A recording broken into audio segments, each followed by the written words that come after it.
দৌড়ে দৌড়ে বার্গার কেন খাচ্ছে জানো বন্ধুরা? কারণ এই মেয়েটা একটা প্রতিযোগিতায় অংশগ্রহণ করতে চায়। সেই প্রতিযোগিতায় অংশগ্রহণ করার জন্য নিয়ম হচ্ছে অনেক মোটা হতে হয়, কিন্তু রাস্তার পথে অনেক বাধা বিপত্তি আসে, কিন্তু সে তা বার্গার খাওয়া থামে না। বার্গার সে খেতেই হবে, কারণ সে তার প্রতিযোগিতা, তার মূল লক্ষ্য।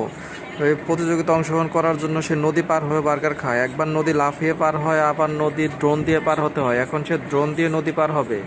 ড্রোন দিয়ে নদী পার হয়েও সে বার্গার খাবে, কারণ তার বার্গার খেতেই হবে। সামনে প্রতিযোগিতা অংশগ্রহণ করতে হবে। সে চায় না সে প্রতিযোগিতায় হেরে যাক, তার জন্য সে কন্টিনিউস বার্গার খেতে থাকে। সে 2বার ড্রোন দিয়ে নদী পার হয়, নদী পার হয়ে বার্গারই শুধু খায়, কারণ এই প্রতিযোগিতা জিততে হলে তাকে অবশ্যই বার্গার খেতে হবে।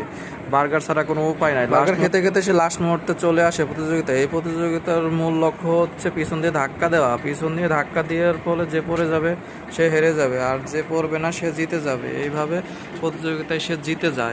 বন্ধুরা, তোমাদের এই প্রতিযোগিতা কেমন লেগেছে? যদি তোমরা এরকম মজার মজার আরও প্রতিযোগিতার গেম দেখতে চাও, তাহলে তোমরা আমার এই চ্যানেলটি সাবস্ক্রাইব করবে এবং লাইক দিয়ে পাশে থাকবে।